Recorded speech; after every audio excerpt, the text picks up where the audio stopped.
Right. Hello, everyone. This is Remlays from 40k Theories. And this is Narina from 40k Theories. Now, firstly, can everyone hear us okay? No one too loud, no one too quiet, or anything like that? Hopefully we've got our audio levels sorted. But yes, in either case, welcome to the July 2024 edition of the Patreon Q&A sessions. Yay! Yay, indeed.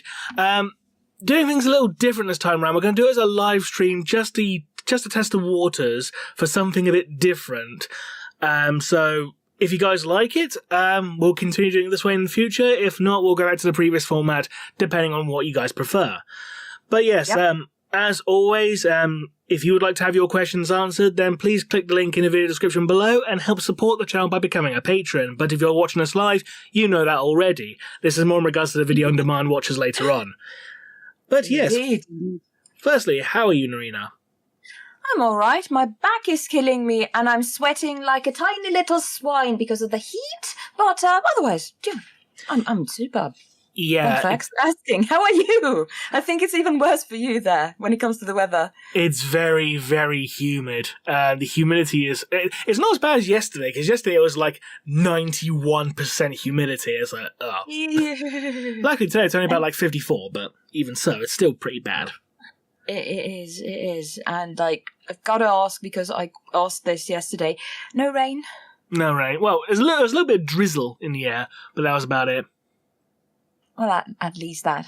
Don't we sound very British? We're talking of the weather already. Yes. It's rather pip and old bean and all. That's what we need is a cup of tea on the veranda with a little sauce and pinky. Absolutely, darling. Rather, rabble, and all that. I mean, you have all the right to do that. I don't. Well, you've been accused of being English, Irish, Belgian. Someone Egyptian. Yeah, that was the weird one. Someone thought you were Egyptian. I mean, I take it all as a compliment. I'm there like, yeah, I'm a Finn. But, yeah. And a robot. And beep boop, of course. Why wouldn't I be? Beep boop, indeed. But anyway, shall we take a gander at the first question that we have received and who it is from? I believe it's from Pentadeuce, if I recall correctly. Yes, indeed. Pentadeuce asks, do you think the Severan Dominate should get their own tabletop models? Ooh, that's a good question. For those who aren't aware, the Severan Dominate are basically like a secessionist faction from the Spinwood Front campaign, which is from like, I think it was from the Only War RPG books, if I recall correctly. Yep. They had a fantastic design. It was like Roman centurions, like with the red flak armor and little crested helmets and all that.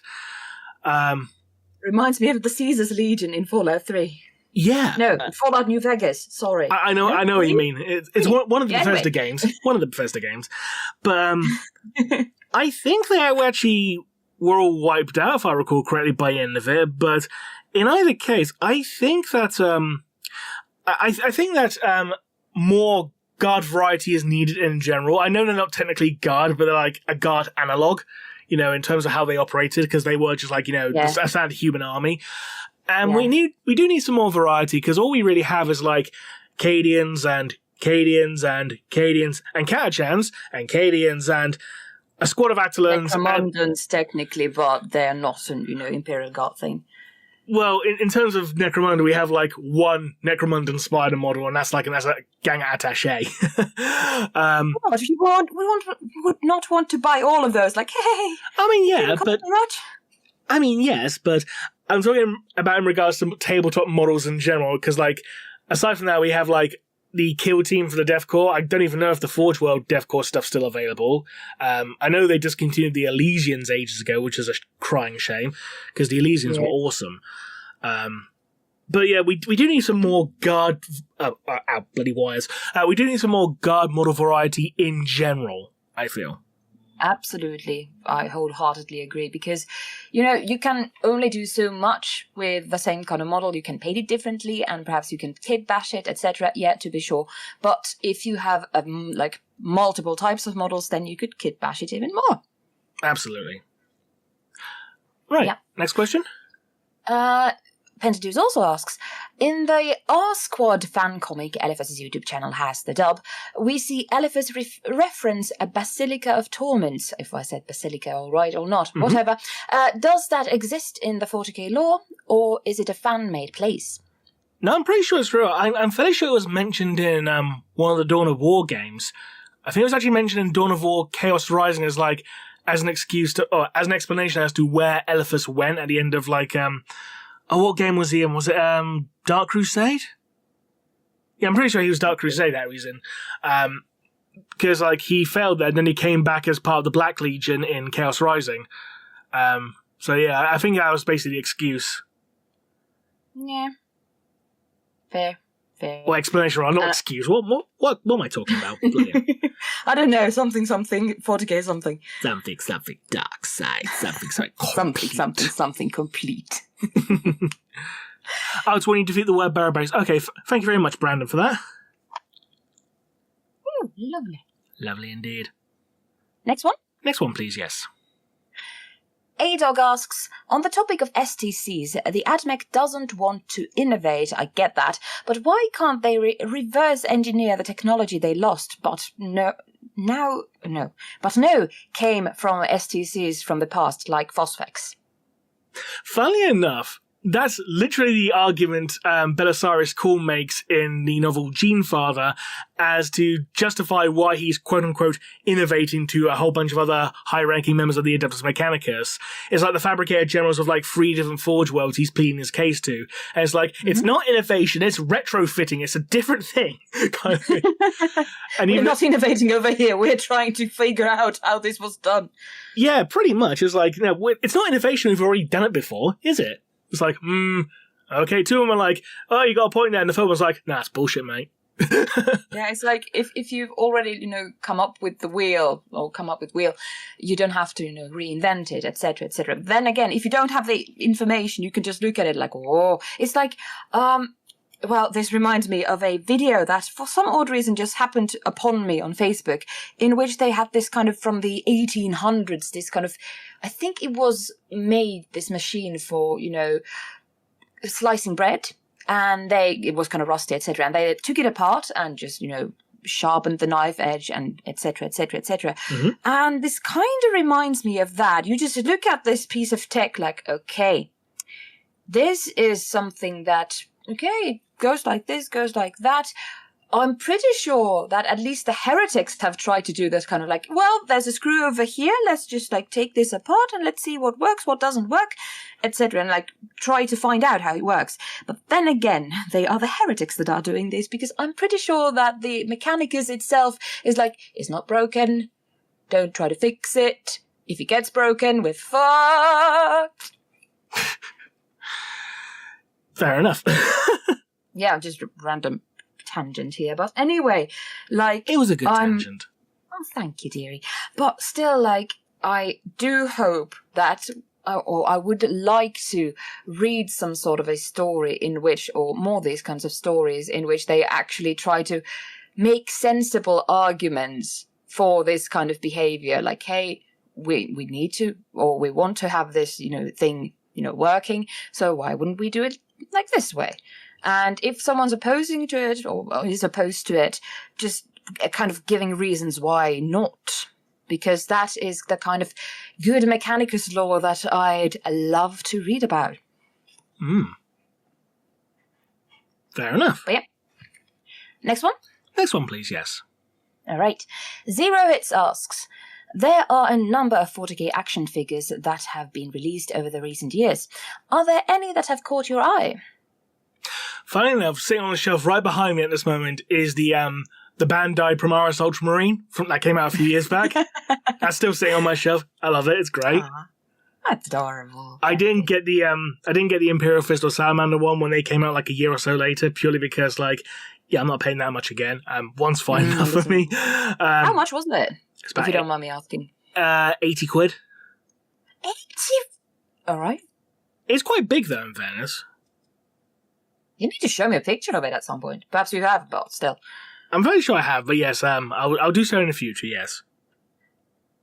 I'm here I remember you sending me pictures, but you send me quite a lot of pictures from time to time. I mean, in fairness, it's a lot better quality than the McFarlane ones. The McFarlane ones are god-awful.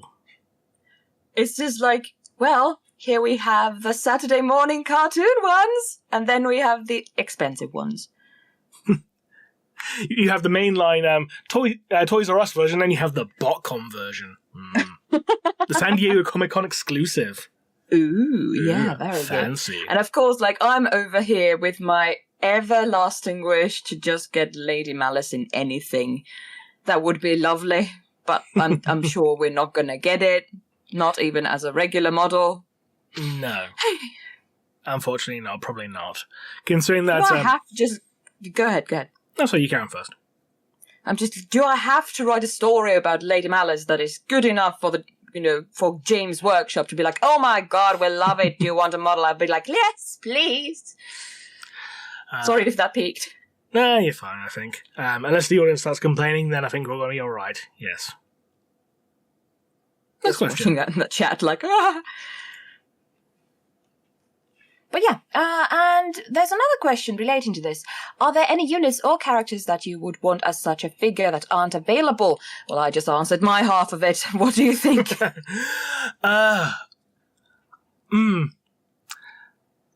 Well, obviously we got Space ones already, we got Chaos ones already, we got Orcs, we got Gene Stealers, we got Necrons. Give me some squats. With an actual motorbike action figure as well, so you actually wheel it on your desk going doo dee doo dee doo and all that. I'd give that to my child, like, yes, child, please come to the dark side. We have them cookies. Give us a massive Hecaton land fortress as one of those Tonka truck things. That'd be great. I'd love that. That would be amazing. That would be. Or someone was Ragdoll. Absolutely, Ooh. Yeah. Thanks, Noble, yes. Yes. Anyway, next one. Hold on a second. There we are. Richard Martin asks, what is the Inquisition's thoughts on the Lion and Gilliman? I don't think it's ever been officially stated what their thoughts on Lionel Johnson is at the point in time. I know with Gilliman... All right. Well, because Lionel just recently came back, and I don't even think Lionel and Gilliman have interacted yet, to be honest. I haven't heard of such a thing happening, at least. Because last I heard, Lion said, oh, Gilliman's alive. Yay. And that was the last we heard of it. But, I mean, isn't that wholesome? You're like, yay, my brother's alive. Yeah, it is, but even so, you'd think they would have, sought each other out, Considering that Dante knows both of them, it's like, hey, guys, do you want to meet up? Both of you, come to the bar, kind of thing. I'll host a little party, I'll host a little party, I'll make tea, I'll make little scones, that kind of thing. I don't know. Oh, I'd love that. They're made from blood. Because it's Dante. I mean... Blood oranges. Oh. Wait. What am I talking about? I have no idea. But yeah, of course, and tea. In regards to Gilliman, there is a good chunk in the Inquisition who thinks right, Gilliman's he started Legion building again with the whole, the Grey Shields and the Primaris Marines and all that. So we're going to allow the Dark Angels to have a bunch more successor chapters to kind of counteract Gilliman's Legion building. Oh no, Lion's back. Fuck. I don't think they've actually realized. I don't even think the Inquisition even knows that Lion's back yet. Think about it. You're just doing your stuff, minding your own business, and then you just see Lionel Johnson hello. And they'll be like, oh, hi. Lionel Johnson rocks up and someone goes, oh my god, it's Charles Dance. All right, if it was Charles Dance, or if we found out that Charles Dance is actually Lionel Johnson in disguise, yep, wholeheartedly support it. Do you know what? If we ever get around doing a interrogation of Lionel Johnson, I'm going to try my damn hardest to see if I can actually convince Charles Dance to voice it. He probably won't. He probably won't bother reading the email or anything, but I would love to try and get him involved if I could. Okay. If you do that, I'm going to get Henry Cavill into the podcast. I don't know how I'm going to do it, but I'm going to do it. I made cinnamon buns. No, hi, Henry. Hi. I like 40k. I know you like 40k. I have cinnamon buns. Would you like to go on a podcast? Come on to a podcast, you get a free cinnamon bun. We'll send it in the post. Might be a bit soggy by the end of it. Disgusting. Disgusting. Yeah, I still remember having that like weird dream in which I met Henry Cavill, and I remember the last thing I was thinking before I woke up, like, oh right, I should have been talking about 40k. Oh, God. Yeah, the things that I'm thinking about. Anyway, Richard Martin also asks, are there any Necron tomb worlds that still act like their old lore of eldritch horror? Yes, those belonging to the Maynard dynasty. Oh, brilliant. Yep. And also, there are instances of what are known as quote-unquote severed worlds. It's actually a plot point of the novella Severed, funnily enough. So go check that out if you haven't had a chance to read it. I believe it's by Nate Crowley. So, yeah, it's going to be a good one. Nice. The more you know, the more you know. Ding, and besides, ding, ding. to quote our dear friend Z, Necrons need more love. They got most of the love of all the Xenos factions of recent years. They can fuck off for a bit. I'm sorry. Aww. But, in general, Xenos need more love. In general, Xenos do need more love in general, yes. I agree with you on that. Very good. And the third question from Richard Martin is, do you think the Gilliman would be willing to negotiate with the Silent King? Or do you think Gilliman would be, ready to do that? Well, we know that Sanguinius, quote-unquote, supposedly met up with the Silent King. The Silent King may have been bullshit, I know, but he did have a death mask fashioned after Sanguinius' face in that one short story, and that was never touched up upon again to my knowledge, which makes that entire scenario a complete waste of time. That sounds like a basic RPG or 40k related thing. Like, yeah, we have this neat thing, let's never talk about it again. Yeah, I mean, in theory, I could see Gilliman, at the very least, considering the possibility, because he's all about, theoretical and practical. So be like, okay, well, theoretical, if we can negotiate with him, that can get one less, big problem Xenos race off our backs so we can focus on other shit. But the practical is, you can't trust the aliens, because they're aliens. So, kind of thing. So, at the very least, he'd consider all the options, even if he doesn't go through with it. That's what I think, anyway. Absolutely. Yeah, I think that's very, very much in character with Gilliman. Yeah, I mean, considering that during the Indomitus Crusade, his command staff actually included a Farseer from Ulthwé. So he's not above working with Xenos. But at the same time... Your brain. But at the same time, it's their goals have to align with his kind of thing, because, the Eldari and, the Imperium have a similar goal in that, hey, chaos is a bad thing. Let's deal with that shit, shall we? And obviously you got the whole Ivrain situation, like you mentioned earlier. And then you got the Grey Knights who just want to kill the Inari because, no, they can vote with demons, so we're going to kill them. Fuck the Inari. Yeah. The Roman reigns of the fact, and they got a massive push towards the end of 7th edition, and then they just fell off a cliff. Just completely stalled. They got a 2-week push, and that was it. I like to imagine that there was a literal falling from a cliff, I meant pro wrestling push, not actually shoved off a cliff. Aww. They may as well have been shoved off a cliff with how nothing's happened with them as of late.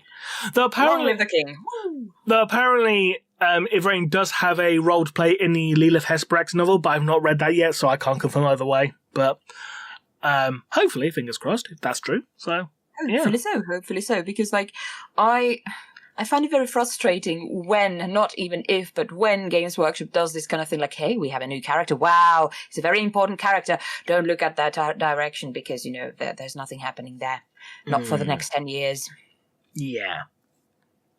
It's kind of like I've been, yet again, tangent, I've been writing a cutesy little story about my Sister of Battle after the Dark Heresy campaign ended, etc., etc., and I was supposed to just write one scene, which would have been 2 pages. That's it. Mm-hmm. I'm on page 11 because I didn't want to leave the other characters out of it because they were a part of the team and, they are all in a party. And, I would like to include the things that the others are doing as well, because the whole thing wasn't just about my character, but others' characters as well. And now I'm getting carried away with it because I'm like, yeah, but what's this character doing? Someone in the chat has mentioned that Ivrain is in the Lilith Hesperex novel, so that's good to know. Nice. Very good. I presume still no Lady Malice. What else? Probably not, no. I mean, last time Lady Malice turned up was in the Lucas the Trickster novel. When was it? That was back when Josh Reynolds was still writing for Black Library, so quite a few years ago now. What is wrong with these people? It's like her and Duke Sliskus. Ooh. Who's like her boy toy, essentially. Even more of a new. They almost get eaten by a kraken. It's quite funny. Literally, there's a scene. That sentence is like, I got eaten by a kraken. It was quite funny. Like, oh, you were there, weren't you? Yeah, literally, there's a scene where Lady Malice and Duke Sliskus are on their little raiders, and they come through this ruined Fenrisian village, and there's a bunch of Drukhari corpses all over the ice, and they're like, hang on, those corpses, they're spelling out letters. What does that say? That's the Fenrisian word for ha ha ha. What? And then a kraken bursts out from under the ice. Ah, what a punchline. Yeah. Da-da-da-da-da-da. Chomp. Anyway, next question. Yeah. Next question.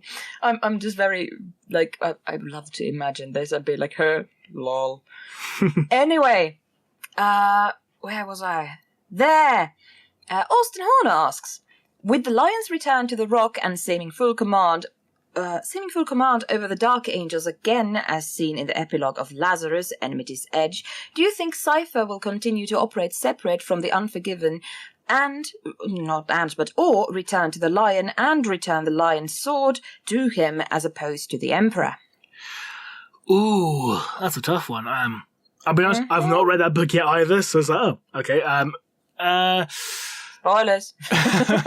In fairness, it's a relatively minor spoiler. I probably wasn't going to get around to reading Lazarus for a while, so I got a lot of books in my backlog I need to get through. But going back to the topic at hand regarding Cypher, to be honest, I don't even think Games Workshop themselves know what the hell's going on with Cypher, because, Cypher's biggest plot point for at least 6 editions was that he has the Lion's Sword, he's trying to make his way to Terra to give the Emperor the Lion's Sword or to stab him with it or whatever. He arrives at the Imperial Palace on Terra with Guilliman at the end of 7th edition, and then he gets imprisoned by the Custodes, he escapes, and then nothing happens. Nothing comes of that again.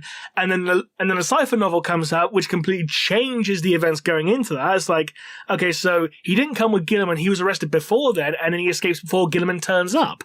And it's like, this is just stupid, I feel. But in fairness, in fairness, it is implied that everything that Cypher was saying in that book was bullshit. Because it was all told from first person, so it's like it's a genuine case of unreliable narrator here in this regard.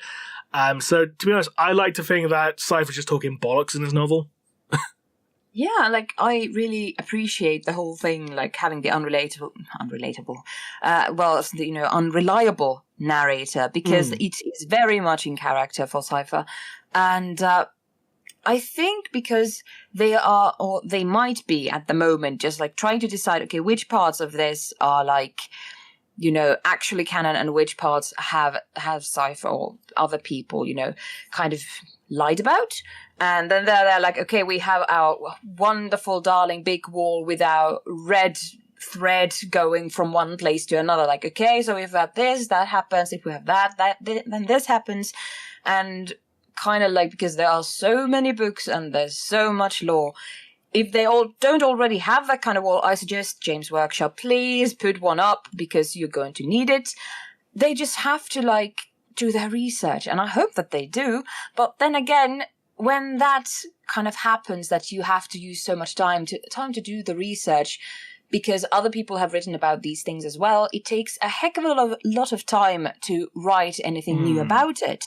And then people either are very frustrated and like, well, fuck you, I'm not gonna read this book because it took way too much time. Or then it's a very, very clever trick of being like, hey, we have this new book over here. If you haven't read the previous ones, we have also them over here, so you can pay extra money for your reading pleasure. So, In regards to Games Workshop themselves, I think they're one of these companies that needs for lack of a better term, a law bible. Like someone whose job is to like, hang on, this contradicts this kind of thing. I know it's meant to be more of a loose can rather than say like with Star Wars Legends, for instance, before the whole Disney buyout and all that. Yeah. But even so, there should be some things that should remain consistent. Because, like, there was one thing in Devastation of Bath, for instance, that really annoyed me. I'm really nitpicking here, I know. But there was an instance where they had an Angel Sanguine just walking around casually without a helmet. Now, bear in mind, every single instance of the Angel Sanguine being mentioned in codices and previous novels has it mentioned saying, like, they never show their faces to anyone outside the chapter, and if anyone tries to take off their helmet, they will kill them. Because this even happened in the James Swallow Blood Angels novels, where there was a dead Angel Sanguine, and Corbulo, the chief apothecary of the Blood Angels, he tried to remove the helmet so he could get to the neck to extract the gene seed, and an Angel Sanguine sergeant said, if you take off his helmet, I will kill you. And then Mephiston came and was like, hey, calm down, and I was like, no, I'll kill you too. Which is quite funny. It's like he's trying to threaten Mephiston, so you got to respect the balls in him, because it's Mephiston, and he's got the balls to threaten him. He's got big brass balls there. But it's still one of those things that. It's still one of those things that just annoy me because, like, in Devastation of Bath, there's one just walking around casually without a helmet. It's like, why? You just completely ignored pretty much the one sole piece of established law regarding that one chapter. That's like their main shtick. It'd be like, well, I like to show my face. It's like Judge Dredd, that Sylvester Stallone version. I am the law, that one. Yes, that one. Because Rob in Schneider. the comics and in the kind of, it's not a remake, but the new movie about Judge Dredd, like Judge Dredd never removes his helmet. That's his thing.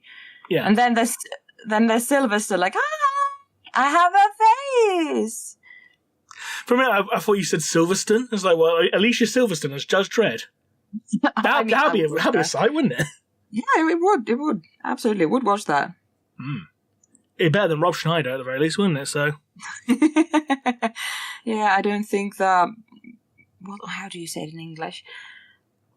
That threshold isn't very high. No. No, it's not a very high bar. Yeah, high bar. Yeah, you just say bar. Goodness gracious. Yeah, set the bar. The bar's low, bar's high. Low bar, high bar. Yeah. True. I should know these things, but oh well, whatever. Well, you are an English teacher. Indeed, I am. And English isn't your first language.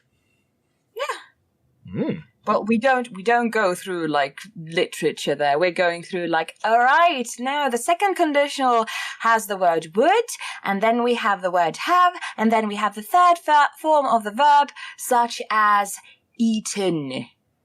Like, I would have eaten. Yes, I would have eaten an eaten mess had I had one. And if you have the if clause there, because you usually do, you are going to use I don't even know which kind of name that frigging tense has, the fourth tense, which is had eaten or had. Anyway, that's what kind of English I'm teaching, just the grammar and how to write and read and speak it. I just want to say, like, I guarantee you'll make all of your students' head explode if you just turn around and say to them, before was, is. Yeah, I think I might just do that. Actually, I'm very tempted to do that. Because to them, it would probably just sound like you're saying was. Like cream cakes, cream cakes, wasn't cream it cakes. the buffalo thingy, a sentence as well? I remember dogs. Or right. badger, mushroom. But anyway, we're going off track. Snake, oh snake. But yeah, that was the last question. Oh, was it the last question? Oh, we got it out relatively quick. Oh, fair enough. Well, there you go then. So commenters and people watching right now, let us know what you think of us doing the QAs in this format rather than the traditional one we've been doing for years at this point. If you prefer this one, we'll continue doing this way. If you prefer the old one, we'll go back to the old one. We just figured we'd try something different for a change, just to try and, change things up, spice things up even. I don't even know what I'm saying. I'm just stuttering over my own words, stupid speech impediments or whatever. But, darling dearie, I'm non-native. You'll have a speech impediment. We'll just bicker about words and be like, herby-derby-der. Herby-derby-der. So, considering the time, we've only, I think we got time for something very quick, a very quick piece of fun afterwards. God. For this one, I might need to share my screen with you, Norina. I was going to call you Fiora for a second, so no, Fiora's a different person. Where's the thing? There's the thing. Right, so I'm going to see if I can get this to load up.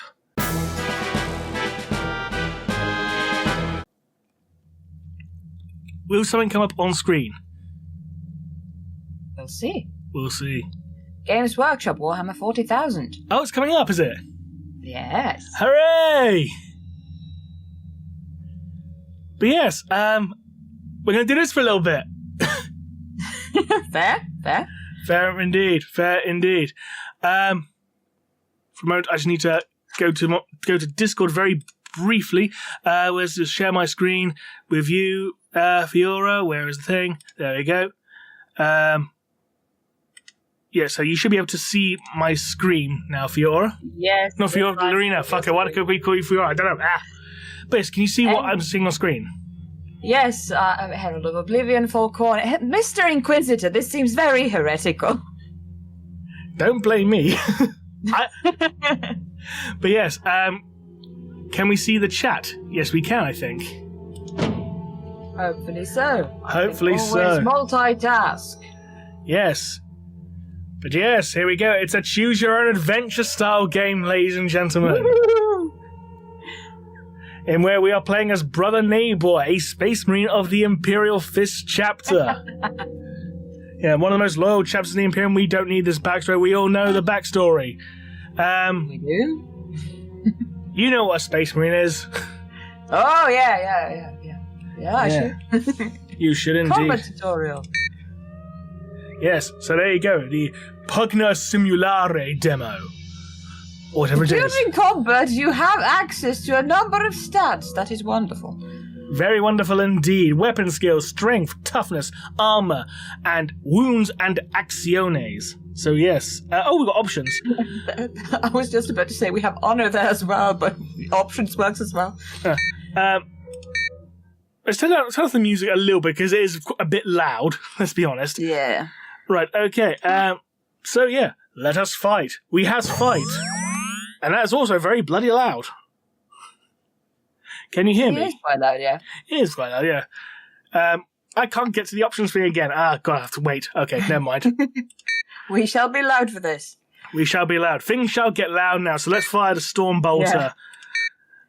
Yes, take down the Gretchen.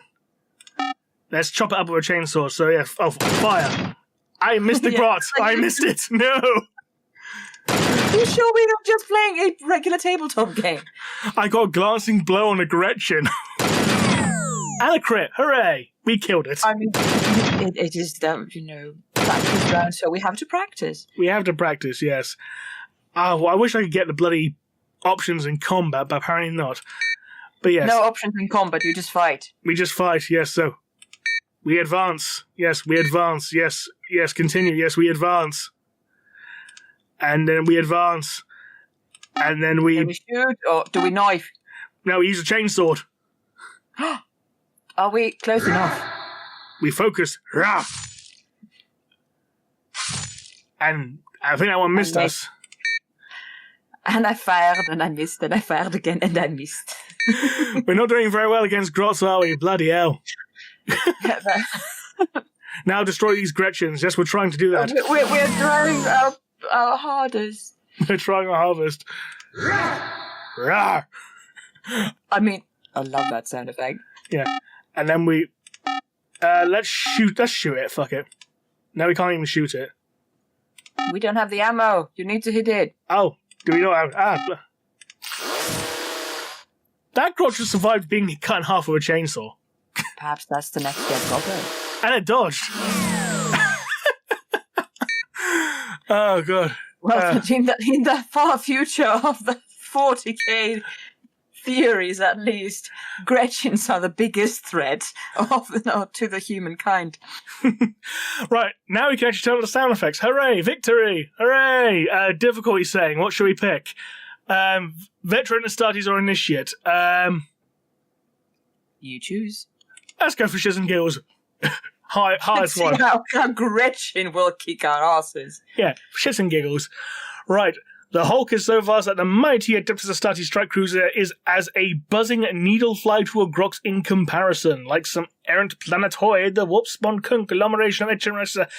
Bloody ass is very verbose, isn't it? You read it. He says to the non-native speaker, all right, like some errant planetoid, the warp-spawned conglomeration of ancient wrecks and stellar debris blocks out the starfield for tens of kilometers or kilometers in every direction. It is an ominous presence drifting through the void at the periphery of the Sargon system, a lurking threat with all the menace of a dead-eyed ocean predator. Rightly was it named Herald of Oblivion by the tallyman of the Ordo Xenos, for who knows what savage orc hordes of Jinxdeer brutes lie hidden within his labyrinthine depths, waiting for the derelict to come within range of the fecund Imperial system or potential prize world. The shadowy masters of the Ordo Xenos, rather. Have known the hoaxes of the first encounter by a rogue trader fleet within the outlying system of the Segmento Obscura. Okay, fair enough. I must be misremembering, but sure, okay. But there's only now... It should be Obscuras. I'm fairly sure it is, yeah. Whoops, never mind. Anyway. Star Wars, we are going to hunt down some shit in the Sargon system. Let's go. Oh, okay, so... Smoke and incense fog the stale air of the chamber as a gaggle of Solomon, yeah, a gaggle of Solomons. Tech adepts tend to host arcane mechanisms under the watchful gaze of Tech Marine Brother Clavis. At a nod from the engine seer manning the controls of the ancient teleportorium, power sword in hand, Sergeant Valerius addresses the Space Marines under his command. Squad Scipio, comes the sergeant's voice through your helmet comm. We have been tasked with cleansing the derelict of any Xenos presence in preparation for the insertion of Inquisition search teams. And so now let us prepare for teleportation. Yes, that's what you usually do in a teleportorium. One by one, the battle brothers of Squad Scipio mount the... Skippy. Deus. Mount the dais. And take their positions with their teleportorium. Because, like, the text is so small, I read Dal's for a moment. I was like, what the hell? I think I can change the font size if you want. I can make this bigger for myself as well. Oh, we can have fancy. Oh, we got dyslexic as well. Dyslexic, fancy, or serif. I mean, that is very good that you have the dyslexic text there as well, because if you honestly have problems with reading, go for it. Yeah, that's fair enough, actually. We'll go for fancy, though. Right. Yeah. I need to change the font size down again, because that was a bit too big. Go back down. Right, okay. The first to join Sergeant Valerius is Brother Baratheon, of House Baratheon, I imagine, carrying a heavy flamer gripped in his hands as casually if it were nothing more than a las pistol. He is also the bearer of a number of sanctified plasma bombs. After all, none of you really know what you might run into aboard a derelict. Baratheon is followed by Brother Kale. He's made of vegetables, apparently. The lightning claws he has the honor of taking to battle are treasured relics of your chapter. They crackle with belly-contained esoteric energies as he flexes. The long blade fingers. What was that? I don't know. I can't see the thing because nothing comes up my screen just yet. I can't see. Long blade fingers are the venerated artifacts. Next to take his place is Brother Orders. He's a temporary addition to the squad, and since he is an apothecary, does not wear Terminator armor like the rest of you. Ooh. Could you just go into the look into the normal chat and see what that alert was for? Because I had nothing's come up on my actual chat screen. Hold on a second.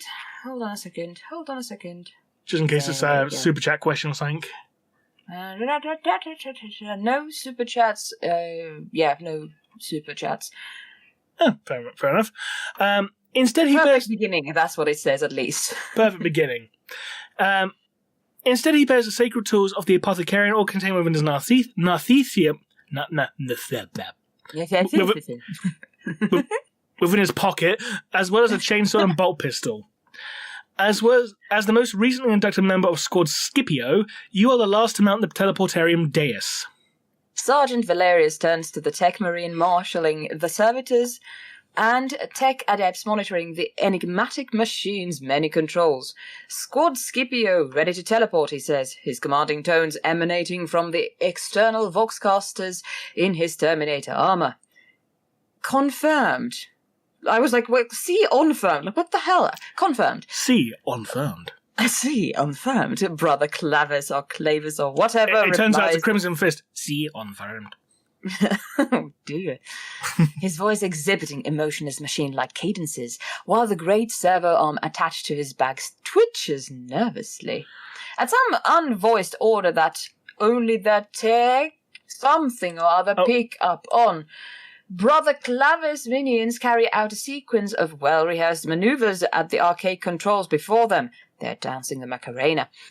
A deep humming sound fills the air, vibrating the teleportation plate on which you are standing. The vibration travels up through your osmodular-hardened leg bones, settling in the pit of your stomach. At the same time, tendrils of crackling energy crawl over the emitter array above your head. Brother Sergeant, the resonating voice carries across the teleportarium's chamber over the rising hum of the emitter. Room for one more? That sounded very suggestive. Room for one more? Especially, it's like, hey, we're vibrating already over here, so come on. And part of me's already twitching. Oh, God! Epistore Radamus, Valerius says, acknowledging the new arrival with a deferential bow of his head. You honour us with your presence. The librarian is an imposing sight indeed, standing out even amongst the party of Terminators of the chapter's first company, where your tactical dreadnought armour and that of your brethren is the sunfire yellow of molten gold. I'm glad they said that rather than just the Ian Watson pus yellow. The primary colour of the librarian's armour is a deep-hued crystalline blue of lapis lazuli. He does not wear a helmet. Instead, his head, with his patrician features, close-cropped white beard, and dual-service studs denoting him more than 2 centuries of devoted service in the Imperium, is framed by a ceramite and crystalline lattice structure of a psychic hood. This arcane device helps focus the librarian's formidable powers, whilst at the same time protecting its wearer from the attacks of enemy psychers. On his left arm, Radamus bears a storm shield that, in turn, bears the clenched fist symbol of your chapter.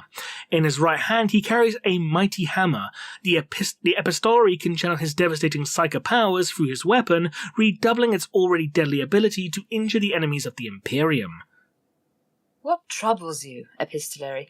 Valerius asks, unsettled. Goodness gracious, tuties like that. As an English teacher, I do not like this. Anyway, by the librarian's abrupt appearance, you sense a disturbance. Perturbation. I was like, perturabo! I sense perturabo, yes. He's building a sank. A perturabo in the whoop. A shadow moves upon the face of the Sea of Souls. It is indeed Perturabo's face. Something insinuating itself into my subconscious. Fuck you, Rogel! Whispers from the warp. Fuck you, Rogel! The voices of ghosts and demons. Utterances of prophecy and blasphemy both. A prophecy, Valerius almost gasps, about her undertaking? Indeed, Brother Sergeant, something sinister is at work here. What do you mean, Brother Librarian? Bong. What do you mean, Brother Undertaker? Apothecary Orders asks, intrigued rather than anxious. I cannot tell you any more than that, the epistolary says, his eyes backlit by an eerie luminescence. Only that fate has plans for you. You suddenly feel the librarian's gaze alight upon you. The vegetable flexes his lightning claws, the simple action heavy with menace and celery. If it is something I can kill, just show me the way, because broccoli is the most dangerous vegetable known to man. Radimus takes a step towards the teleportarium platform. I wish to accompany you to the derelict. Oh, God. In Dorn's name, you would be most welcome. Sergeant Valerius says, bowing his head once more. Let us hope so, the epistolary says, darkly. As Brother Librarian Radimus joins your party on the beaming plate, Sergeant Valerius raises his power sword in a time-honored martial salute. Primarch Progenitor, he declares, his words echoing from the metal walls of the sanctified chamber. To your glory! You and your battle brothers answer as one with the traditional response, and the glory of him on earth. Commencing teleportation sequence. In the name of the Omnissiah, Brother Clavis intones. The rising hum of the arcane device filling the chamber grows in intensity, as does the monotonous chanting of the tech adepts. You feel a strange tingling deep within your bones, bow chicka wow wow, as the inscrutable machine begins to disassemble your body, your armor, and your implants, one at a time, piece by piece, molecule by molecule, atom by atom. Do we need any more analogies like this? I do not think so. Quark by quark. Yeah. Yes. Juddering crash? A juddering crash. A juddering crash suddenly shakes the teleportorium to its very foundations, and several laminators wink out. Poor The lamenters. chanting... Indeed. The chanting of the tech adepts is replaced by the panic binaric chatter and followed by a subsonic boom. The teleportorium activates! What happens now? Okay, we got a choice shortly. We got a choice shortly, though, so that's good at least. Okay. You brace yourself as the ancient mechanism prepares to hurl you from one discrete physical point in space to another via a precisely focused Geller field. One by one in quick succession, your battle brothers blink out of existence in a beam of searing white light. Taking a deep breath of soup recycled air, you close your eyes and wait for the teleport to transport you to the Hulk. There is a second juddering crash, and you are forced to take a stumbling step to stop yourself falling. Even in your massive heavy suit Terminator armor, you open your eyes. If you close your eyes, you know, make a truth reveal. You're still aboard the shield of Dorn, the one at the Geller field. Hey, that rhymed.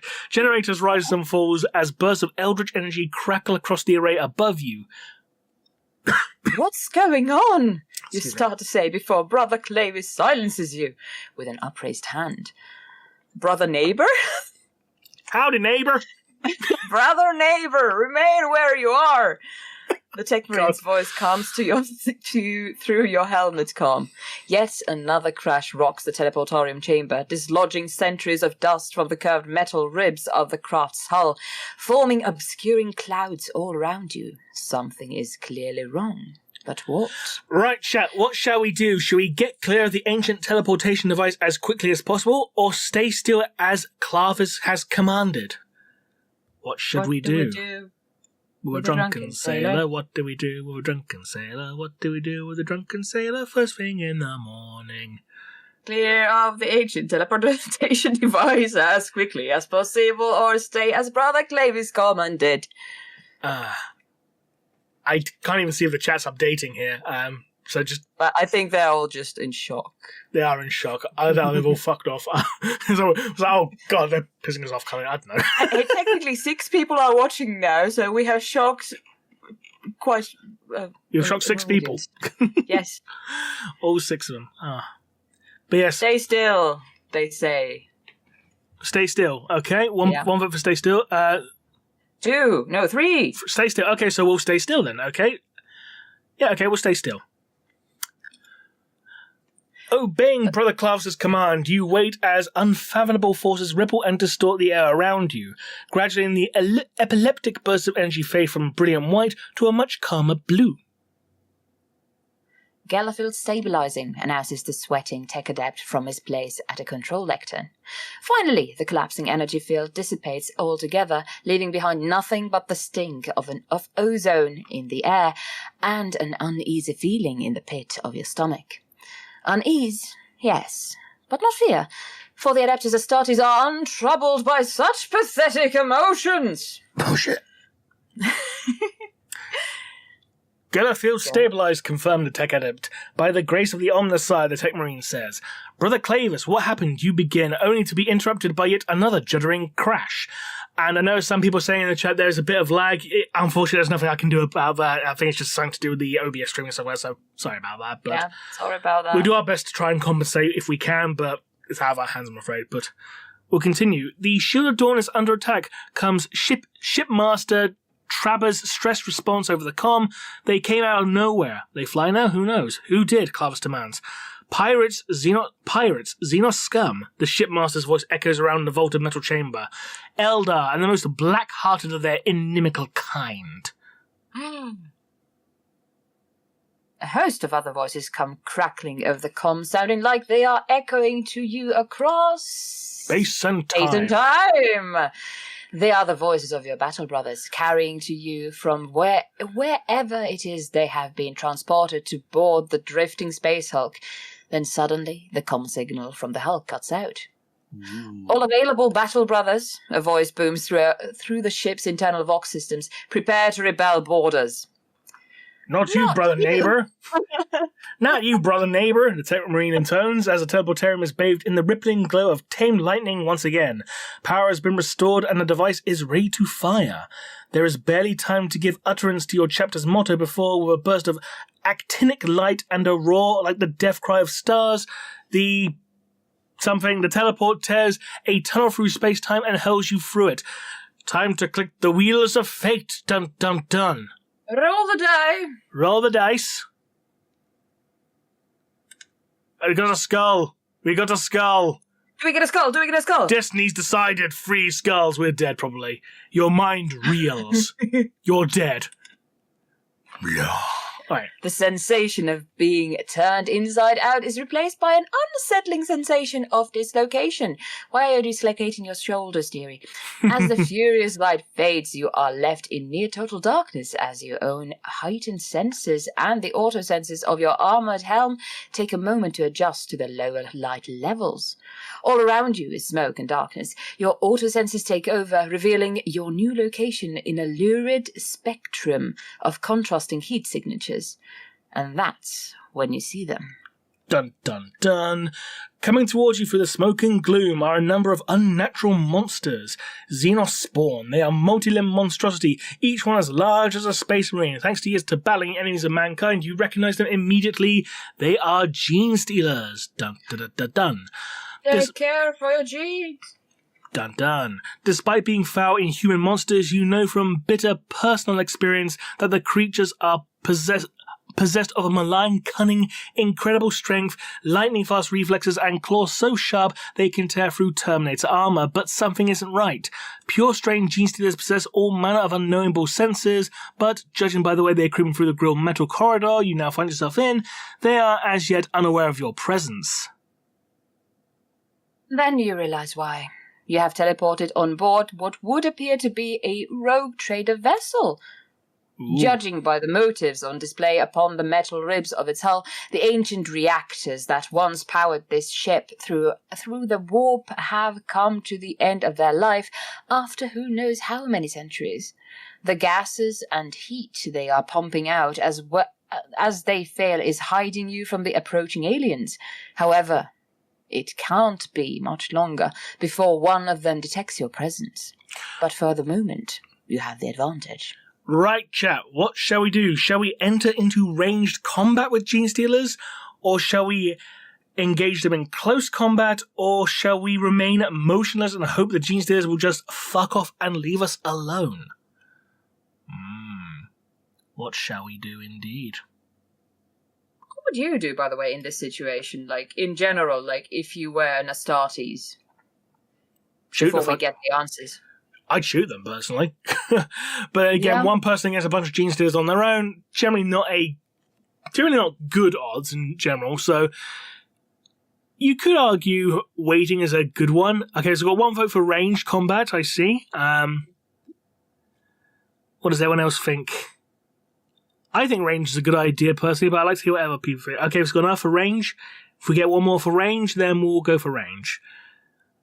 Let us see what happens here. Dun dun dun dun dun. Oh no, for the third one. Okay, so we've got 2 for range, 1 for staying still. And one for just saying like it's a close combat. Like close combat is just a no-no. Yeah, that's a given. We got 2 for ranged. Which need no dice. We got 2 for ranged and 1 for staying still. So Ranged it is. Ranged it is, yeah. Right. Pew pew! Hopefully we got the assault cannon. That'd be great. Right. Okay. One button. Right. Shoot the bastards. Missed. No. Hit. 1 hit. Missed. We're not doing very well. Crap. Glancing blow. Critical hit. Damage. Glancing blow. Hit. Okay. Shoot the fucker. Missed. Shoot the fucker. Missed. Shoot the fucker. Glancing blow. We're not doing well. Plus 10 to this. Oh dear. We got 1 miss at least.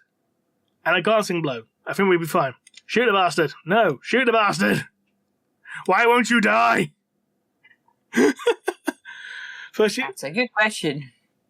Do we have any other ranged weapons? I don't think so. I can double check. We got stone bar, combat knife, and power fist. Yeah. Bolter its face. Glancing blow. Why won't you die? Oh, critical hit. Glancing blow. Okay, one's nearly dead. Yay. Yay. I think I might need to focus. Try and get out. I don't know how this works. I should have paid more attention. I'll be honest. Right, focus. Rah. Shoot it. Missed. Shoot it again. Yay, we killed 1. Hooray! Yay! And we got 17 wounds left. Yeah, we can do it. 16 wounds left. We missed. We missed. We missed. We need to focus, I think. We need to reload. That's you. You know what? And yeah. Fuck, I'm going to punch it. Over here. I'm just going to punch it. Punch the Gene Stealer. We have a very good comment over here. Brother neighbor needs to get his eyes checked later, I think. Yes. I think you might be onto something. I'm just going to punch it. We killed another one by punching it. That's a very good way of doing ranged combat. Ranged combat with a power fist. Who would have thought that's a possible thing? Well, we took another one out, and we'll focus again. Rah! And, he missed. And we punch. And we punch. Punch from the range. Ranged punch combat. Ranged punch combat. Hooray! Victory! Woo! Da da da da da da da da da. Da da da da da da da da. I still think number 9 is the best. Yes. Fair enough. The Gene Stealers are dead. The alien viscera and the stinking Ica? I think. Ica. Yeah. That passes from for blood among their kind, plasters the walls, floor, and ceiling of the chamber.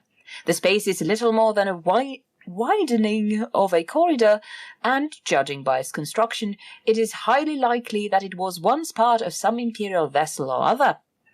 Accessing the auspex built into your tactical dreadnought armor, you take a moment to sweep the local area, making sure that a host of the aliens isn't about to descend upon you or on you from the ventilator ducts above your head or burst from the maintenance channels under the floor. When the auspex reads clean, you consider your next move. The rest of Squad Scipio is somewhere on board the derelict, but at present you have no idea where. Something is blocking your auspex signal from reading anything more than 30 meters away. This could be down to something as innocuous as radiation shielding, or, alternatively, something altogether more sinister, such as a Xenos-created dampening field. Aside from your fellow Imperial fists, there are also Gene Stealers on board. While the Broodmind is still active, the Xenos pose a serious threat. But if you were able to eliminate their Broodlord, you can neutralize that threat. So, which is it to be? Will we start searching for our battle brothers, or will we hunt down the Broodlord? I think hunting down our battle brothers would be a better idea, because, strength in numbers and all that. More Terminators would be better for a fight against a Broodlord, I feel. Yeah, we're not that much of a hero, quote unquote. It's not like in that. What was the Tau game called? Where the one Tau was like, I'm gonna punch my way through everything. Fire Warrior. Fire Warrior, yes. Right. Oh, Brandon's leaving the stream. Well, I hope you enjoy the stream, Brandon. Good night and sleep well. Good night, sleep tight, don't let the gene stealers bite. Nah. I think it's best we click for searching the Battle Bros, but I'd like to see what some members of the chat think. Yeah. Brothers are the way. Do we know the way? We're going for the way. We're not Captain Sicarius. Yeah, I agree. Yeah. Right. Oh, we lost something. Okay. Assuming that the gene stealers were patrolling away from the direction of their nest, you headed in the opposite direction, monitoring the feed from your helm or specs as you go. However, the mission you were tasked with before boarding the Herald of Oblivion was to cleanse the derelict. Allowing the gene stealer's hive and its broodlord to survive is a gross dereliction of your duty and the vows you swore all those years ago when you were first admitted to the Imperial Fist chapter. You lose one purity. Dun dun dun. However will we recover? Going to the shower. Yes. Returning to the place where you arrived after being teleported aboard the conglomeration of warp-lost vessels and asteroids that form the Herald of Oblivion, you scan again for your battle brother's life signs. The Auspex comes back negative. Either they didn't teleport to the same location as you, or they have since set off on their mission, believing you to have been lost when the teleportarium malfunctioned. Excuse me. Accessing your helmcom, you try to contact the Shield of Dorn, but all you hear in return is the hiss of static and the sound of distant explosions before it cuts out altogether. Something's blocking the signal. Yes, we established that already. For the time being, at least, you're on your own. It seems likely that there's something about the construction of the vessel you're currently in that is preventing your Auspex from completing long-range scans. Perhaps a leaking fusion reactor or a radioactive mineral deposit in an asteroid bound to the craft somewhere nearby. You are able, however, to accomplish a 3-dimensional scan of the internals of the rogue trader vessel you are currently in, which in turn enables you to locate a way out. Half an hour later, you emerge from the rogue trader vessel through what was once an airlock into an echoing, pitch-black space. Activating your suit's searchlight, its beam pierces the gloom to reveal that you are standing inside what appears to be a vast, rocky cavern. Suddenly, a designated marker tag flashes into being on the HUD, accompanied by a chiming alert. It only takes the Auspex machine spirit a moment to flag it as being that of Apothecary Ordis. Your Auspex currently isn't picking up any life signs for any other members of Squad Scipio, but they might just be out of range. You try a helmcom and hear nothing but static. According to your Auspex brother, Ordis cannot be more than 100 meters away from your current position, but you don't know what obstacles you might have to cross to reach him. You could, of course, attempt to boost the gain of your Auspex in order to carry out a more thorough survey of the area. So, what shall we do, chat? Shall we carry out a more comprehensive scan, or follow the signal that we've picked up without delay to meet up with Apothecary Ordis? And someone's asked, when will we do a baking stream? When we get into a kitchen together. Yeah, that kind of has to help, you know. Yeah. I've seen him live twice already, but I've never seen his house. Nope. I've never seen yours, in fairness. You've never been to Finland. That's true, but even so. Well, you're welcome to come over here. I know, I need to get my passport redone, in fairness, but yes. Yep. What should we do, chat? Carry out a comprehensive scan or follow the signal for Apothecary Ordis? Something saying Ordis nuts or something, I don't know. Is that still a funny joke? I don't know. I don't think it ever was. No. Ow. Me being punched by the electrical wires. They know how to train you better to use your puns in a more, apparently sophisticated way. Apparently so. Right, we've got one vote for continuing the scan. Okay. Yeah, let's continue the scan. That was the first one. Okay, we'll go for that. Okay, sure. First come, first served. Yeah. There's some lag, so we might as well go for first come, first served, just to be practical in this regard. Yeah. Because it's 11 p.m. over here. Oh, is it? Oh, we'll try and wrap this up soon then. Right. Fair enough. The Auspex bleeps. Haha, I got there first. And burbles. as it scans the cavern and whatever lies in the darkness beyond the range of your searchlight. Slowly, the Auspex builds up a more detailed three-dimensional map of the cavern, the scan even indicating what the other vessels that form the structure of the Herald of Oblivion might be. As you would expect, there are a number of Imperial vessels, everything from bulk transporters to a Retribution-class spaceship, but battleship. But there are also vessels grown of alien wraithbone, other semi-organic craft, and one that might even be a Nikasar. Joe? Dow. Dow? Dow. What does that mean? I think it's like a castle ship, like a Dow, like Dow Jones. I don't know. That's currency, but even so. Fair enough, fair enough. It would also appear that the way through to Brother Ordis' location is relatively straightforward.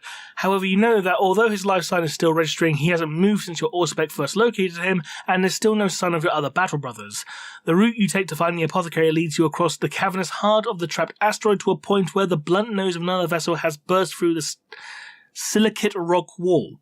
The impact must have occurred hundreds, not thousands of years ago, and resulted in the hull of the craft being breached as well. Entering this vessel, you home in on the signal from your Auspex, following the HUD display to the marker tag, and it is then, as your illuminator beam falls on the solid adamantium bulkhead ahead of you, that you see Brother Ordis for the first time. Examine him. Even as you stare in horror at the unyielding adamantium wall of the apothecary's life sign marker on your HUD winks out. You are too late. Brother Ordis is dead. But then, that is hardly surprising considering how he was clearly teleported into the very fabric of the bulkhead itself. Whoopsie-daisy. No doubt his internal organs became fused with the ship, and thereafter death was inevitable. The bone wire of the apothecary's armour is in stark contrast to the near-black bulkhead. The crimson prime helix of Ordis' heraldry stands out as bright as freshly spilled blood upon an arm pauldron that protrudes from the bulkhead, as does Brother Ordis' helm and one leg. It's as if he became trapped whilst attempting to run through the wall. Taking the apothecary's helmet in your hands, you carefully remove it. Lifeless, Ordis' head tips forward, his chin dropping onto the neck-ring of his suit. You look again at the arm thrust clear of the adamantium and the archaic instrument attached to it. It is Ordis' narthesium, his battlefield medikit. The narthesium is no longer of any use to the apothecary, so you release it from its mag locks and then secure it to your own armour. A quick inspection reveals that Ordis had just replenished his supplies before joining the boarding party. There are unguents and medicamentum... 5 medikits! Each time you use a medikit, you restore wounds... Okay, it might be too late to save Brother Ordis, but you might yet be able to preserve his gene seed, so that his genetic essence might live on in another battle brother one day, if only you can work out how to operate the reductor progenite reclamation device correctly. Flipping open the cover of the mechanism's control panel, you find yourself faced with an array of blinking runes. With a hasty prayer to the Emperor, you tap away at the keys, hoping to stumble upon the correct combination to activate the reductor. I don't know what my purity level is. How do I check? You cannot pick the other option, I think. Okay. My purity is less than 6. You dirty little bastard. We failed. Oh. Unfortunately, you are unable to activate the reductor no matter how hard you try, and are forced to improvise using your combat knife instead. However, such a cavalier practice is not without its risks. Time to spin the wheels of fate. Whee! Destiny decided we got skulls. We failed. Oh, God. You hesitate. So in the process of trying to salvage your dead brother's gene seed, you actually damaged the delicate progenoid organs with your combat knife. You did your best. Gold star. No one can dispute that. Gold star. But their glands are now irrecoverable. Unrecoverable. Irrecoverable, there we go. And the genetic heritage they contain is lost to the chapter forever. You lose 1 purity, and there's nothing more for you to do here, you dirty boy. Yeah, there's nothing more you can do for Brother Ordis, indeed, and so are forced to leave his body locked within the very fabric of the bulkhead. However, you are able to retrieve 3 clips of bolter rounds that are in the apothecary's possession. Each clip has 20 shots. However, but as you progress further through the bulk cargo hauler, following the only viable path open to you, your helm Auspex begins to bleep and chirrup with activity.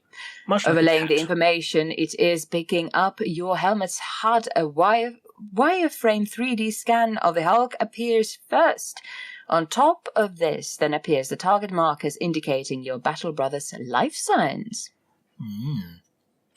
A feeling of relief washes through you as you see that the rest of the boarding party are all still alive, although they appear to have somehow been scattered throughout the hulk, all except for one. Your Auspex has failed to pick up Sergeant Valerius' signal. Based on the primary scan downloaded into your Auspex whilst you are still on board, the Shield of Dorn, and from the information your Auspex has picked up since, including the locator signals relayed from your Battle Brother suit, you know which direction you need to travel in order to track them down. However, you have no idea what sort of environment you'll find there, or what secrets those other areas of the Herald of Oblivion are hiding. I can't talk, fuck it. Right, okay, so, who are we tracking down first, ladies and gentlemen? Are we tracking for a Brother Vegetable, the Epistolary, or are we going to team up with Robert Baratheon? So, we have the vegetable that, hi, I see you vibrating, can I come with you? And then we have Robert Baratheon. So, start the joust before I piss myself. Guy. Start the purge before I piss myself. There we go. Yeah, indeed. Yeah. Go get the breastplate stretcher. What was it? So, go and get the power fist stretcher. All right, brother neighbor, go get it. I didn't find it. You lose 1 purity. 5 purity, surely. It's a huge task. It's a huge deal. Okay, we've got 1 vote for the librarian. We've got 1 vote for the veggie. Oh, might need to roll a tiebreaker here. Yeah. Do you need dice? Because we might need dice. Yes, we might need dice. Let's take out, and here you can hear them. Hopefully, Mm-hmm. I have a heck of a lot of them, and let's take out 1d6, and you get to decide which ones are which ones, or which numbers correspond with which character. Odd for vegetable, even for the librarian. Let us see what the dice say. We have an odd. We have a 5. So that's the vegetable then, isn't it? Okie dokie. Yes. Let's go to the market. Let's all go to the market. This little piggy went to the market and followed Brother Kale's signal. As you follow, do that, you penetrate far into the derelict. You traverse broken, twisted corridors of sheet metal and pass through fissures formed within accumulated space rocks. Sometimes your way is lit by still flickering glow globes. Glow globes, that sounds nice. But most of the time, you find yourself cloaked in shadows and darkness, forcing you to rely on your own enhanced senses, the auto senses of your Terminator armor, and your searchlight to help you navigate a path through the vast hulk. Slowly, the nondescript corridors, walkways, and rifts give way to some rust-red walls, corridors wide enough to drive a Rhino APC through, and familiar blocky metallic structures. The repeated bass relief images. Okay, what does it mean? I think it's like an art style. All right. Images of cybernetic skulls removes any doubt in your mind as to where you are now, if there had ever been any. You have entered the wreck of a warp-lost vessel of the Adeptus Mechanicus. Acres of grilled decking spreads out before you into a ruddy gloom permeated by the occasional flickering lumen strip or glow globe, the disturbed dust of ages drifting in their ambient auras. Based on the signal your Auspex is receiving from Brother Kale's battlesuit, he is somewhere within the ancient ark. Ooh, mushrooms. Having a narrator in your life and just saying, like, ooh, mushrooms at some point. Just random. Vegetables, yeah, kale, mushrooms. We're in the cooking section of this thing. So, Felix, Apparently when you were asking about baking, does cooking do? Because we're doing that, apparently. But as you progress further into the mechanical ship, it soon becomes clear that something is wrong. This wasn't the kitchen. Other than the fact that the Ark is now part of a drifting space hulk. There are things growing on the mounds of sludge dripping from various effluent discharges in the walls.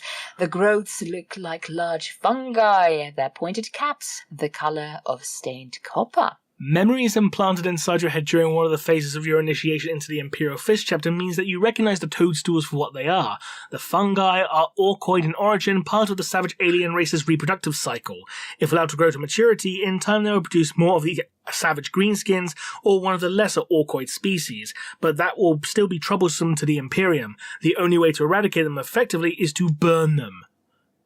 A heavy flame would come in useful. Brother Baratheon was carrying one when you teleported. Not that the information was any use to you right now. So, yeah, we got nothing to burn with, so we move on. Right. You make good progress into the arc, heading in the southerly direction to the south. Yeah, we go to south. Keeping one eye on your oil specs, and I'm pretty sure all the people in the US are going to hate me for this accent. Only those from Georgia. All right. And brother, vegetables signal at all times. Eventually, you reach a solid wall of reinforced adamantium. At the same time, you lose the veggie signal.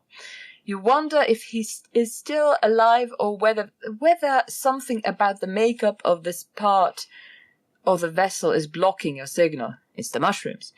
Either way, you have been heading directly towards the beacon of Brother Kale's or Brother Veggie's signal, but the structure of the ship is now forcing you to take a turning to the east or another to the west. Which is it to be? Right, so, chat, do we head east or do we go west where the air is clean? Go west where the grass is green. Go west. Meanwhile, I'm here, like, within my Lord of the Rings, like, kind of space and time thingy. It'll be going like, lay down your sweet and weary head, etc., etc. But grey ships pass into the west. But there's not many songs about going to the east, is there? Or are there? I just had this mental image like, grey ships going to the west. Okay, so we got one east, one west. Okay, we need another tiebreaker. Tiebreaker, more than meets the eye. Odd for east, even for west. Let's see. Huh! That is a 2! So, odds for east and even for west, was it? Yes? I can't remember what even was it. So, west. Yes. Okay. Westward. To the musical. You continue to advance further into the Mechanicus arc, aware that with every minute that passes, you are moving further away from Brother Vegetable's last recorded position. You pass through one great vaulted gallery after another until at last you run into the orcs who have taken over the vessel. Oh dear. Hello. Alright. At first, there's a tremor in the deck plates at your feet, then there is a distant roar like a battle barge laser lance battery charging ready to fire, and then finally the acrid stink of hydrocarbon waste gases assails your heightened olfactory senses. How posh. Disgusting. Yes. Reaching a grilled hatch cover, you peer through it at the chaos, and commotion consuming the colossal cathedral-like hangar below. The air is thick with fumes and the roar of primitive combustion engines. As far as you can tell, going by the crude glyphs, daubed? Or dabbed. Dabbed. You know, dab those orcs, you know. Yeah, I'm dabbing dabbing those here orcs. as we speak. Hey. Dabbing here as we speak. Emperor protects.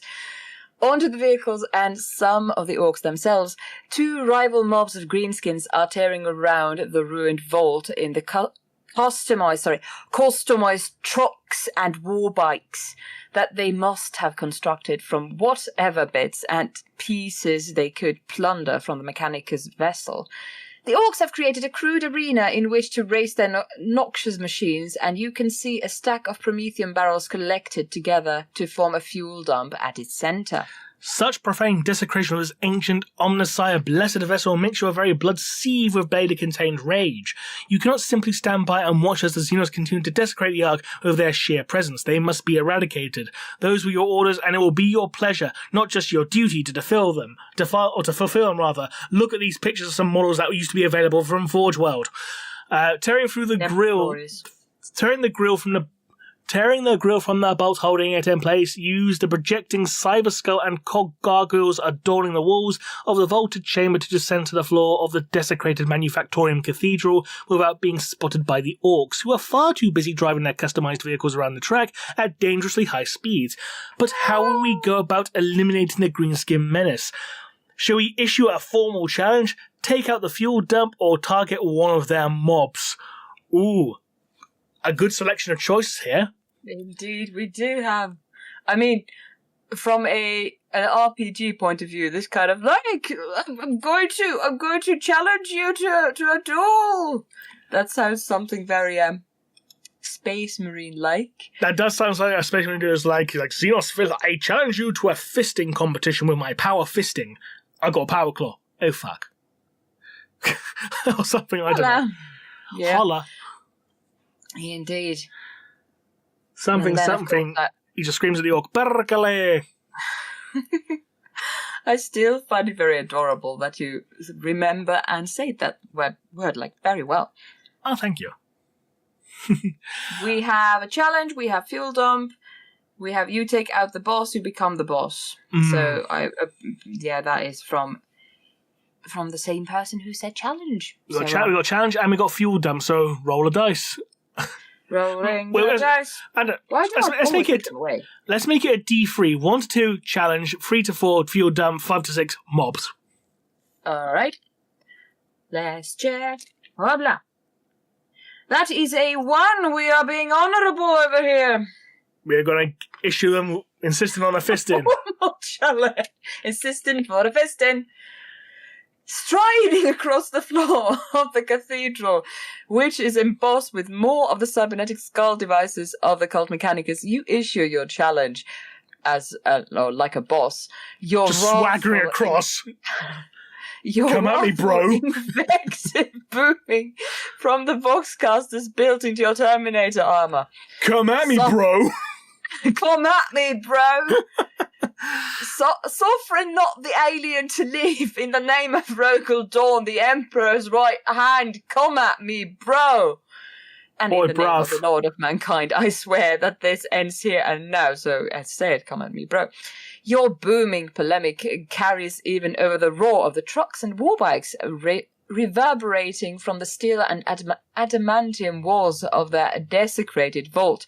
A number of the savage brutes turn to regard you with beady red eyes, staring at you in dumb surprise. I mean, I would be staring at him like that too. As strings of spittle drool from their yellow tusks. Not sure about the spittle though, but you never know. And then with a bellow of bestial fury, waving their crude cleavers and solid shot weapons in the air, they break off from their racing and turn the snarling tracked and fat-wheeled vehicles towards you. A chorus of throaty roars rises from the phalanx of vehicles as the orcs gun their throttles, and then, with a squeal of tire rubber and amidst clouds of oily black smoke, the convoy is suddenly powering straight towards you across the hangar vault. Faced by the rushing onslaught of the mobs, you have 3 options. Right at the front of the pack are a customized orc truck to your left and a war bike to your right. Both are carrying far too many hangers on to be safe. You could either try to take one of these 2 vehicles out before they reach you, or you could try getting out of the way of the convoy altogether.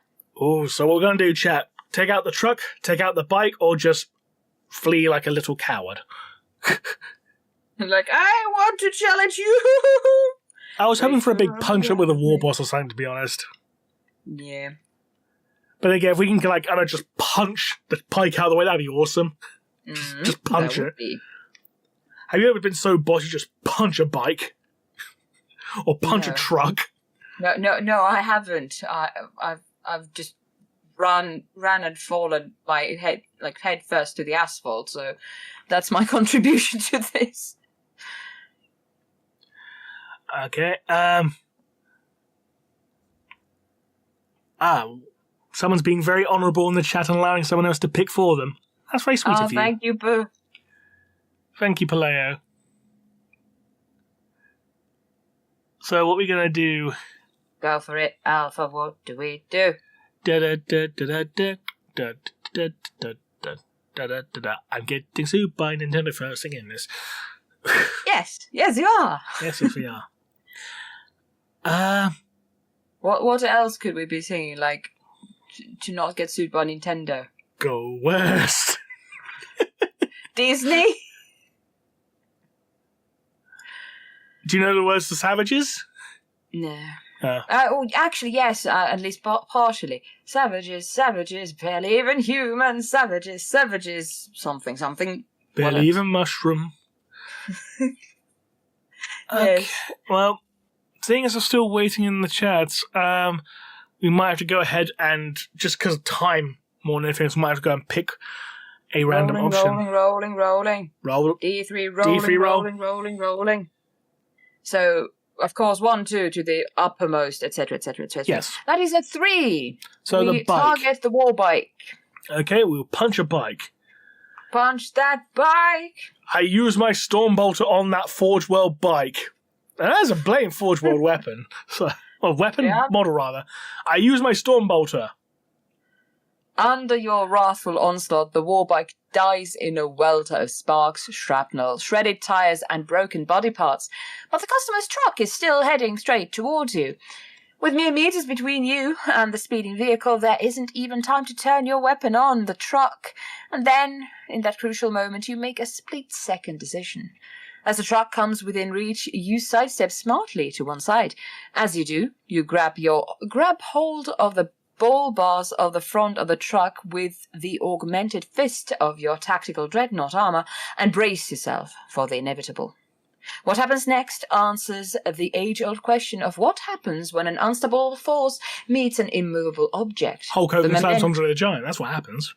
Indeed. The momentum of the hurling truck spins you off your feet to land 10 meters away, whilst your grip of the bull bars tears the flatbed apart.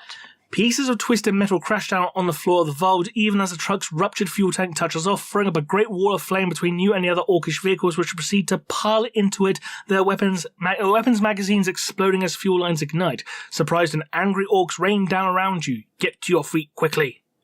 And now we fight some orcs. Whoa!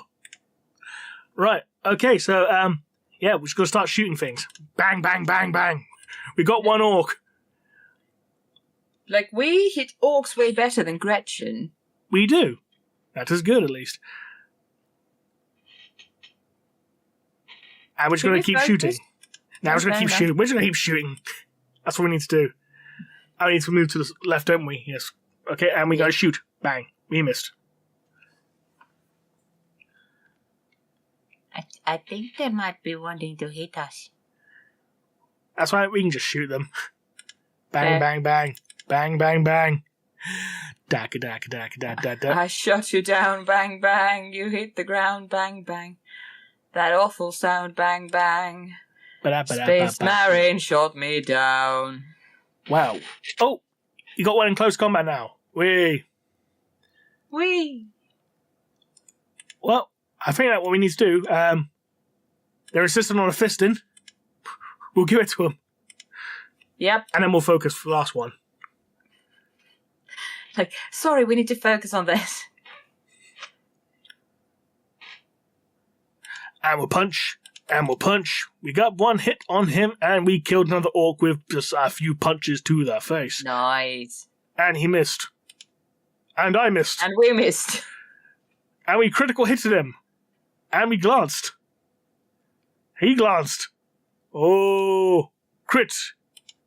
Crit, double crit. Way. Da da da da da da da da. Victory is ours. Right. After defeating the orcs, you continue through the Mechanicus vessel. As you pass beyond a steel-ribbed archway, you come to the entrance to what looks like another gigantic effluent pipe. Its grilled metal cover is gone, torn open by something, and recently too, by the looks of things. And then as you point your searchlight into the mouth of the pipe, your Auspex detects movement there. Beyond the range of your light beam, do we enter the pipe to investigate, or proceed along the route we are currently following? Do. And again, for time, we're going to just pick one randomly via dice, so Narina? Alright, let's see. So 1, 2, 3 for the first one. Yep. We have a 1. we enter the pipe. And we got another fight coming out. Excellent. Okay. The pipe is so large that even you kitted out in full tactical dreadnought armor can enter it without fear of becoming wedged inside. Water or some other liquid drips from the curved roof of the pipe, collecting in a channel under your boots before running away from you further into the gloom. Your Auspex returns increases in rapidity, and then you see it caught in the beam of your searchlight. The creature is large, at least as big as the biggest orc, but rather than being green, its leathery hide is blood red, and its body is almost entirely spherical. Ball! It's a ball. The thing gives a croaking, belching cry and bounds towards you on a pair of powerful legs. It's a legged ball. It's a leggy boy. Its tiny forelimbs hug tight against its body. Oh, it's just a fat dinosaur! The rest of the creature is little more than a vast mouth filled with great bony tusks and ferocious fangs, as said. Squigosaur. And we fight it. Oh, that's a big one. That's Gobbler! That's Gobbler! From the old Warhammer Fantasy model range. I came with the old Scarsnip model. That's Gobbler! Ah, adorable. And that came with, 5th edition Fantasy, yeah.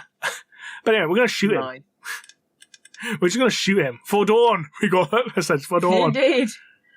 Oh, he's getting closer. So we're going to punch him. But we can't even reach him, then we have to shoot him. He's not close enough. He's really big. I thought he was right up close then. Nope. Yep. We shoot him. And we got glancing blows. Oh, he's a big boy. he is. He's a very big boy. Actually, no, we're going to shank him. We're going to shank him with a knife. Lasting shank. How the hell do you miss something that big? We're just going to shank him. Shank him. We shank a critical shank. Shank. Shank that squig for me. Shank that squig for me. Come on, boy. Now we're going to fist him. Boom. We're going to shank him and we're going to fist him. All right. As one does. Punch again. We're going to punch him all again. Boom, boom, boom. It's just like, what are you doing during your... Oh, we're dead. Oh dear. Gigantic Squigs deals a crushing blow. You are defeated. Ouch. Just ouch, not you die, just ouch. Yeah, and I love it. There's not even an exclamation point. It's just ouch. Yes. Full stop. As you collapse, your lifeblood flowing from a dozen rents in your armor, your last thought is of an old imperial proverb. What is the joy of life?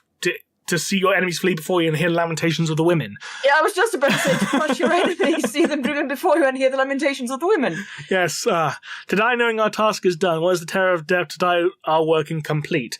For the first time you understand the terror of death as you realize that your mission has failed and the aliens that infest the Herald of Oblivion have defeated you. Your adventure is at an end. So... thank you very much, ladies and gentlemen, for joining us for this Patreon QA and Legacy of Dorn Herald of Oblivion combined live stream. Again, if you like this format, please let us know on Patreon and in the comment sections down below, and we might do this format again in the future. So, once again, if you would like to have your questions answered, then please click the link in the video description below and help support the channel on Patreon. And until next time, this has been Remlace from 40k Theories. And this has been Arena from 40k Theories, and I'm pretty sure I'm going to dream about that squig at some point during the night. I can imagine so. Anyhow, we'll see you all again next time. Bye-bye. Bye!